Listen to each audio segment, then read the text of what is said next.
Welcome to the House of Witchcraft. We don't exactly know where Miss Taren S is, but come on in, brew some magic with us. Okay. Alright, hey y'all, I'm gonna make Teseraph talk about naked people. My least favorite subject. Just kidding. He's very modest, so I knew that would be a shocker. But I do have notes, y'all. Alright, my notes are magical clothing, respect, treat, sacred. Respect what? Sacred? Respect, treat, sacred. Oh, yes. Your magical clothing. Absolutely. Alright, y'all, this video is about Skyclad. Skyclad. When you are clad in nothing but the sky. Not all witches. Not all witches. And we're going to start first with talking about some magical clothing. Because a lot of us witches like our magical clothing. We have certain robes. We have clothes. Alright? And yes, it is very important to us. We have magical jewelry. We have magical piercings. We have magical tattoos. Alright. Go ahead. I mean, for me, it's something you can make it as complicated or as simple as you want. You know, that's one of my things with magic is you can always kind of make it as intricate and as beautifully ritualized as you would like it to, if that makes it more special and more meaningful to you. But if just throwing on a t-shirt and jeans and sitting down and meditating and you get it into that spirit, into that flow, works for you, that's totally fine. You do you, boo, kind of thing with it. I've had friends who get very ritualized with it, where it's got to be 100% white cotton. They have to sew it themselves, and it has to be a certain length, and it's like measured directly to the body. Is this like virginal cloth? It's like I think so for some people, but for me, it was blessed on a seventh moon by 7 virgins. I mean, hey, if that's what floats your boat, I'm sorry, I don't mean to be into throwing shade. Because you're right. If really there are some, the act of the creation is the magical ritual within itself. Yeah, it adds a layer of kind of protection and blessings to it whenever you do wear it in that sacred space. So it's like when I'm not super ritualized with what I do, but I got a new cloak recently because my old one, it had some holes in it. It looks hot too. Thanks.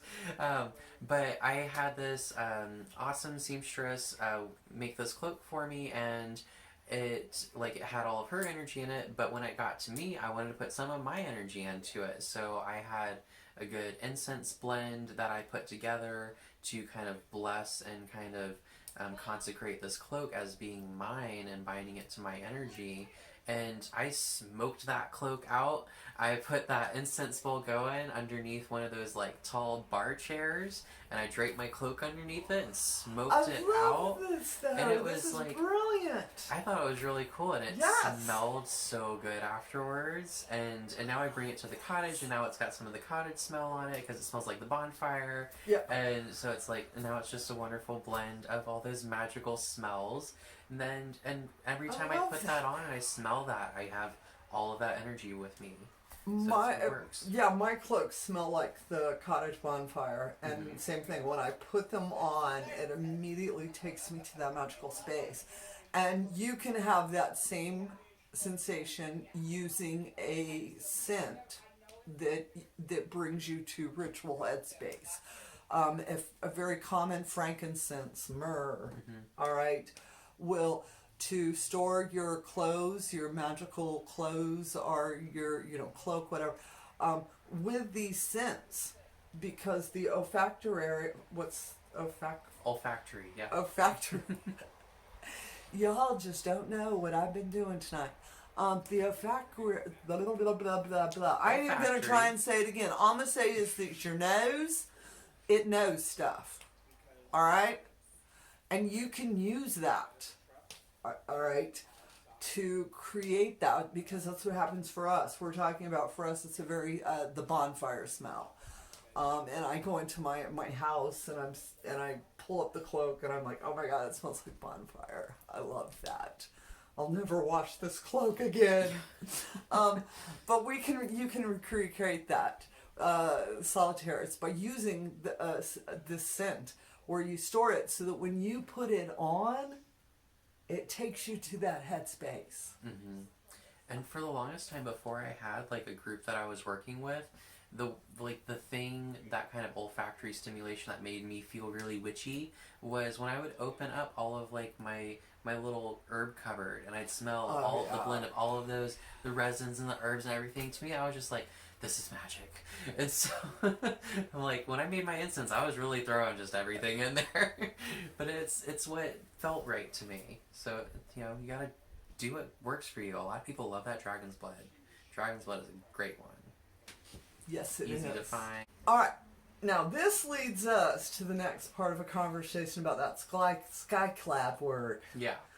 We done talked about how making our cloaks smell good, magical robes. For some of us, it's very important that they are made a certain way. All right? And for others of us now, I've done thrift stored one of my most favorite witchy dresses. Oh, yeah? Oh yeah, I thrift store everything. Let's first start with that. Alright. I am yes. Almost everything you see is secondhand. Oh, little secret. It's the glamour magic that makes it look so beautiful. That and I shop in the good resale boutiques.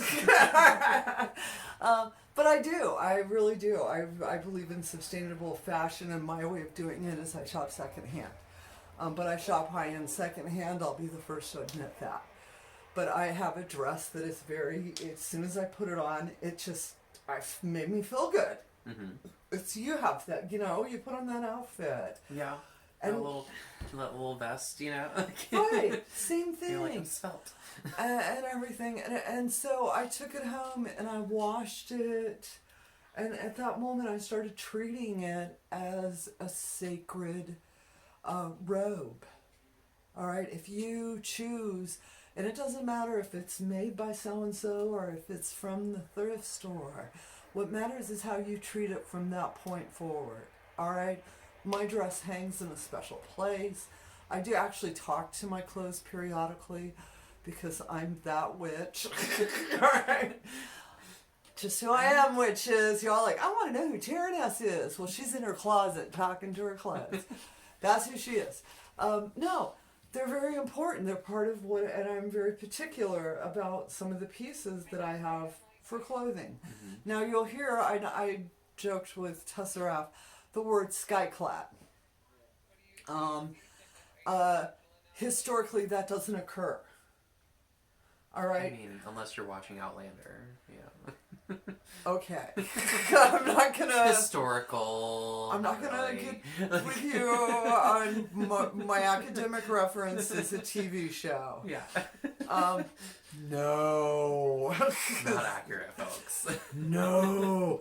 But when we look into historical records, when we look into archaeology, when we look into anthropology, when we look into American folkloric witchcraft, that does not have a place within our community.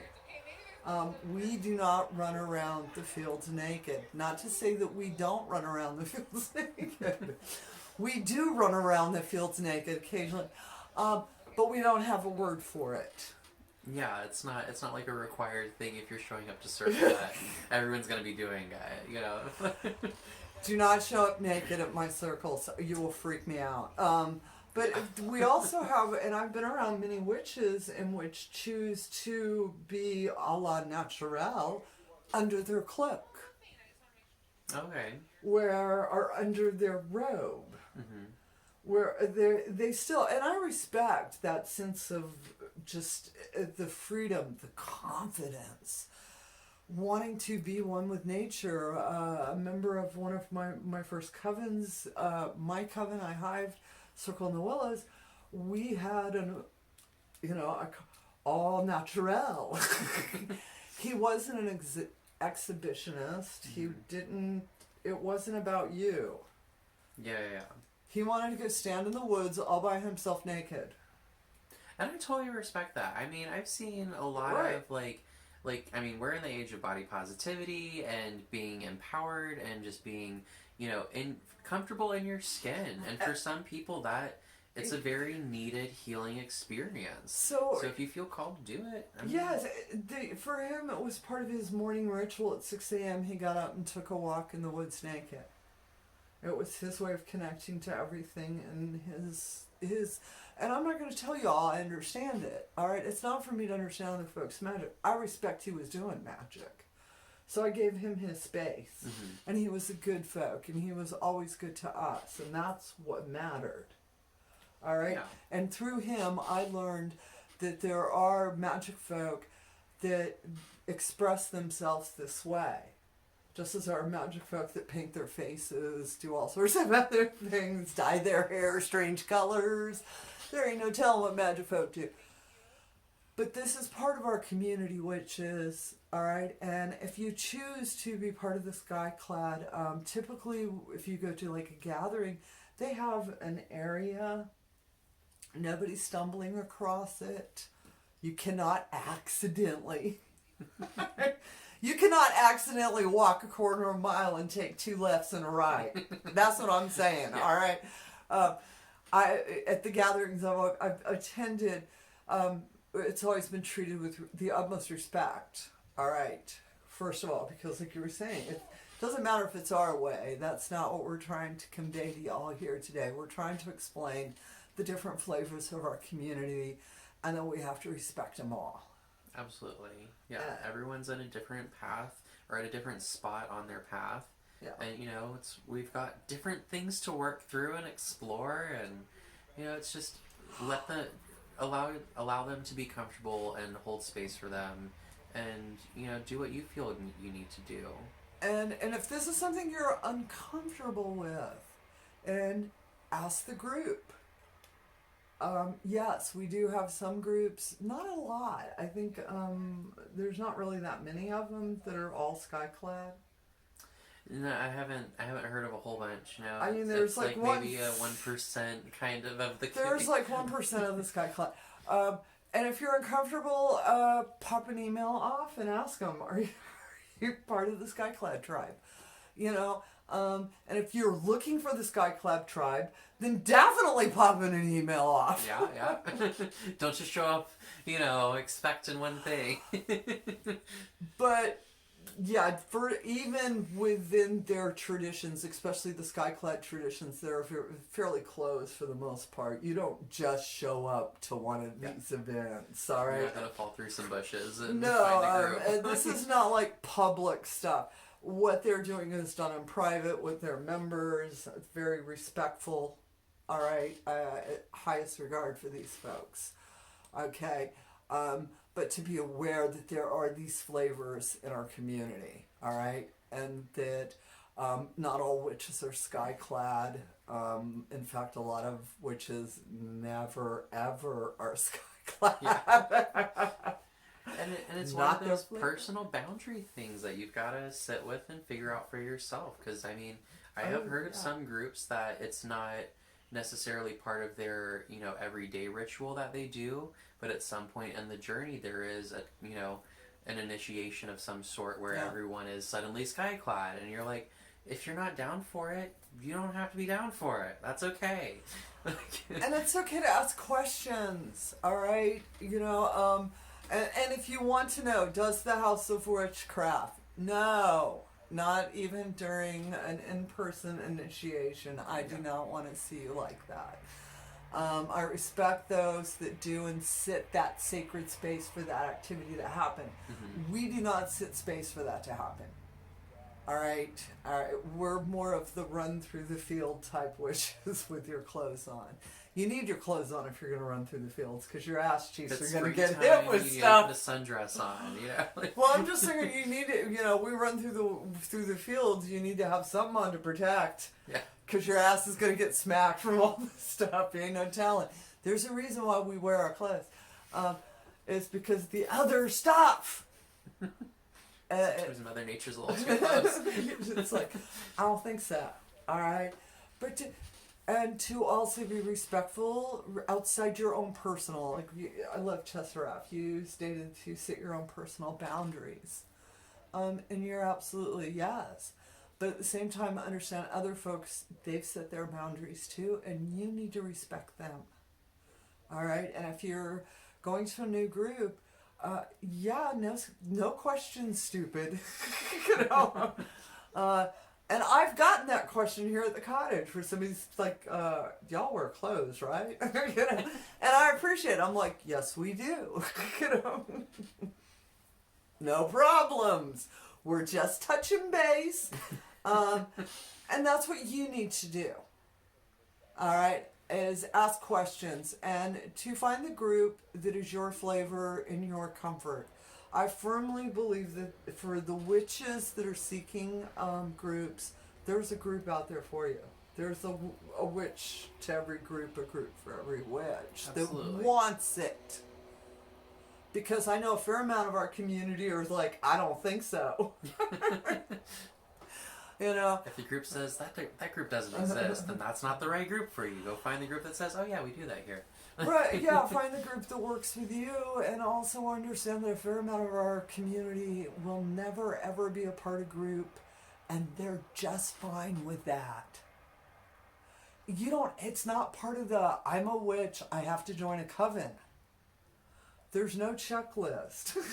Yeah. He was joking on me. He was joshing on me about the witchy checklist, and I didn't get the witchy checklist. And I'm like, nobody told me. Nobody told that there is no checklist. There is no, oh, I'm a witch, I have to join a coven or else I'm not a real witch. Oh my God, they know stuff I don't know. No, sweetie, that's not what's happening. We inspire, empower, and encourage each other. And it is nice having like-minded folks around. Okay. And within the coven structure, yes, there is instruction, and a new folk can come in and gain knowledge from us. But that's really not what it's about when you're dealing within the, and I'm going to keep saying it over and over because I got to pound this point home. I'm finding out witches. Within folkloric witchcraft traditions, underlying for us is a family value. We're not a turn and burn. That doesn't mean that everybody who comes into my presence within 3 years, 5 years, 7 years is a high priestess and must go get their own group. That's not folkloric witchcraft. We typically, our groups season together for about a decade. And then life happens. It's not that we don't choose not to, but life happens. Our kids grow up, our jobs change, we buy new houses, so-and-so got a divorce, we're not supposed to talk about that. All those things happen in real life, affect a group. In a typical, any group, I know in other traditions there's a shorter time period where they actually anticipate a group only lasting, 5-6 years. For us, it's family. All right, I carry family with me from my very first coven that I stood under with Martha as a student, with Elizabeth as a student, and when I first stood as high priestess with my group Circle in the Willows. Those are still my family folk. All right. It wasn't and they all must become a high priestess. That's not what our tradition's about. Our tradition is about you excelling at your best, whatever that best is. And for a few of us, it's about standing center. And I am so far off this railroad track, witches, and I know it. I'm going to let y'all know that this is some bonus footage, witches. I ain't deleting it. It's kind of on topic, though, because it's about, finding your way to stand in your power, And do I do it with clothes on or naked? Yeah, that's totally up to you. And actually I'm sort of optional, it depends. If I'm in the right situation, I'm like, okay, fine. If everybody else is, I'm cool with it. As long as we're... Must be a mutable sign. Well, it's sacred space is sacred space. It's different. I've experienced that, so I understand it, the freedom that it allows. But I also respect the fact that this shouldn't be done in public space. Yeah. And that this is an entirely different thing. And in public spaces, when we could get our pretty dresses out. I get that. And that's what I want to convey to all of you. Because I know a lot of you witches leaning in, this is your first turn. You're doing your year in a day, and you're trying to do right by it. And our community is so dang big. That's the truth. To explain to you all of the flavors going on is going to take a couple of years. It's going to take longer than a year and a day. And so don't feel like you got to get it all the first time around. What I want you to take away from this at the very core is you set your boundaries on what you're comfortable with. All right? Because that is what is important. Okay? And from there, you may, in time, in the right circumstances, with the right people, choose other possibilities. All right? And to leave it at that for now. So, we done chatted up about should you put your robe on or take it off. The magic works either way. And what we're going to tell you is, yes, you should do both. All right? And it's about being safe, sane, responsible. It's about adults. I ain't going to tell y'all all this stuff. You know what I'm saying, all right? Okay, when we talk this type of subject matter. Yeah. Okay, we are talking about consensual adults. We are talking about safe, sane behavior. Mm-hmm. All right. And so, I want y'all to press that subscribe button, the notify, wherever it is up there on y'all's place. I want you to press it. What I found out is YouTube don't tell people when you upload videos. They don't even tell me. Oh, no. And then I went and pressed the notify, and then I texted him, and he told me that it was happening to other folks. And I'm like, yeah, that's what I'm saying. I'm watching you, YouTube. I'm watching you, YouTube. Because I was like, what the heck was going on? And I talk with other folk, and they tell me that sometimes you upload videos, and even though you press the notify button, you don't get notified. It's that dang Mercury retrograde. It is something up there. It's some computer gods. We didn't give them the right offering. No. All right, witches, y'all have as bright of a blessed day, or as bright of a blessed evening as we're having. Like I said, this is a little bit of a bonus. This is going to, as y'all can tell from the get-go, that this is members only. All right, an opportunity to listen to Teseraph and I chat a little bit more and a more informal, and talking about taking our clothes off and on. I mean, You know, can't get much more informal. You know, on does she or doesn't she? And it's like, yeah, sometimes I do. All right, which y'all have as bright and blessed days we're having. And I just want to thank you so much for your support, okay? And whether it's spirit level, all the way up, I appreciate each of you because I know that you're giving me what you can. You're supporting me in a meaningful way, and it just makes me feel so good that your little bits of money actually get rolled over into helping pay for some of them subscriptions and plugins. All right, I didn't know those things add up so fast. I didn't know a plug-in costs money. Is all I'm saying. All right, actually I do. That's what I use this money for. Is it goes straight over into helping the House of Witchcraft. All right, so that we can have a better website, so that we can, you know, I have a really fancy light ring that y'all can't see. But I would like you to know it's really nice. All right, and I appreciate it because I know where that light ring came from. When I look at it, I think, oh my gosh, it was because of witches like you and which put your money out there to support me. And I want y'all to know I'm on the other side of that, and I'm trying to do right by you. She really is. She's doing the most. Just put it lightly. Thank you. I was like, I didn't pay him to say that either. Genuine. Just want y'all to know. It is, but I am trying to do right. All right. Thank y'all so much, and I'll chat with you next time now. Bye.